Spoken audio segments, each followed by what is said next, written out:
Welcome to taste of Chennai.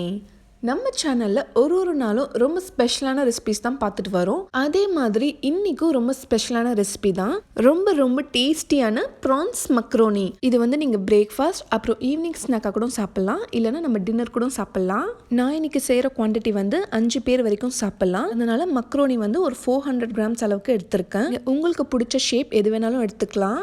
First step நம்ம மக்ரோனியை boil பண்ணிக்கலாம். அதுக்கு தண்ணியில் உப்பும் சேர்த்துட்டேன். தண்ணி நல்லா பாயில் ஆனதுக்கப்புறம் மக்ரோனியை சேர்த்து நல்லா வேக விடுங்க. இது பாயில் ஆகிற டைமில் இப்போ நம்ம மசாலா ரெடி பண்ணிக்கலாம். ஒரு 4 to 5 tablespoons of oil ஊற்றிக்கோங்க. எண்ணெய் நல்லா சூடானதும் 2 மீடியம் சைஸ் வெங்காயம் கட் பண்ணி இதில் சேர்த்துக்கிறேன். இது கூடவே கொஞ்சம் புதினாவும் 4 பச்சை மிளகாய் சேர்த்துக்கோங்க. இப்போ வெங்காயம் நல்லா கோல்டன் ப்ரௌன் ஆகிற வரைக்கும் இதை நல்லா வதக்கிக்கலாம். அடுத்தது ஃப்ரெஷ் ப்ரான்ஸ் சேர்த்துக்கிறேன். ப்ரான்ஸ் உங்களுக்கு எவ்வளோ குவான்டிட்டி சேர்க்கணுமோ அவ்வளோ நீங்கள் சேர்த்துக்கோங்க. எவ்வளோ சேர்த்தாலுமே டேஸ்ட்டாக தான் இருக்கும். 2 tablespoon ginger garlic paste சேர்த்துக்கிறேன். இதோட பச்சை வாசனை போகிற வரைக்கும் இதை நல்லா ஃப்ரை பண்ணிக்கோங்க. இப்போ நம்ம மசாலாலாம் சேர்த்துக்கலாம். ஒரு 1/4 டீஸ்பூன் மஞ்சள் தூள், அதுக்கப்புறம் 1 டீஸ்பூன் மிளகாய் தூள் சேர்த்துருக்கேன். மிளகாய் தூள் ரொம்ப கம்மியாக தான் சேர்க்கணும். ஏன்னா நம்ம மக்ரோனி தனியாக பாயில் பண்ணி இதில் மிக்ஸ் பண்ணுறதால காரம் ரொம்ப அதிகமாக தெரியும். ஸோ பார்த்து சேர்த்துக்கோங்க, ரொம்ப கேர்ஃபுல்லாக சேர்க்கணும். இங்கே கம்மியான குவான்டிட்டி சேர்றதா இருந்தால் மிளகாய் தூள் ஜஸ்ட் ஒரு 1/2 டீஸ்பூன் சேர்த்தாலே போதும். அப்புறம் ஒரு பெரிய சைஸ் தக்காளி எடுத்திருக்கேன். அதை மிக்ஸி ஜாரில் போட்டு நல்லா ஒரு பேஸ்ட்டாக அரைச்சிக்கோங்க. இப்போ இந்த தக்காளி பேஸ்ட்டு இதில் சேர்த்துடலாம். இந்த மாதிரி ஃப்ரெஷ்ஷாக தான் அரைச்சி சேர்க்கணும். இப்போ தான் டேஸ்ட்டாக இருக்கும். நீங்கள் கேண்டு டொமேட்டோ பேஸ்ட் சேர்த்திங்கன்னா நல்லா இருக்காது. இப்போ இதில் நல்லா எண்ணெய் பிரிஞ்சு வர வரைக்கும் இதை நல்லா குக் பண்ணிக்கலாம். இப்போ மக்ரோனி எல்லாம் வெந்திருக்கான்னு செக் பண்ணலாம். நான் டோட்டலி 20 மினிட்ஸ் இது குக் பண்ணியிருக்கேன். நீங்கள் யூஸ் பண்ணுற மக்ரோனி இதோட சீக்கிரமாக கூட வேகலாம். ஆனால் எனக்கு கரெக்டாக ஒரு 20 மினிட்ஸ் எடுத்துச்சு.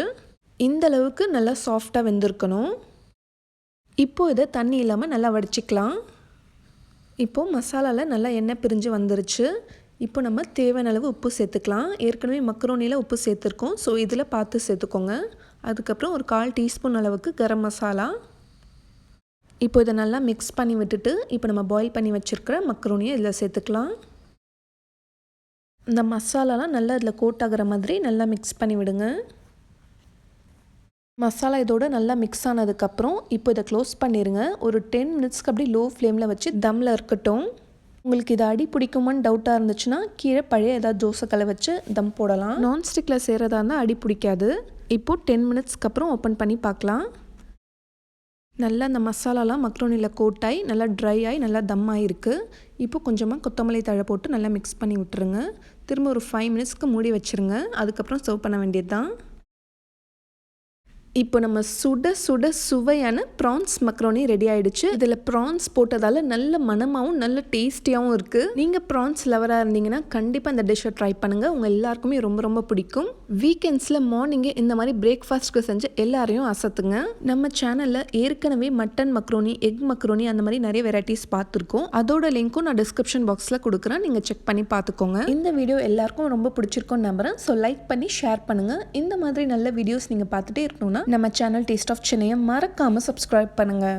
நாளைக்கும் இதே மாதிரி வேறொரு சூப்பரான ரெசிபியில் சந்திக்கிறேன். தேங்க்யூ ஸோ மச் ஃபார் வாட்சிங்.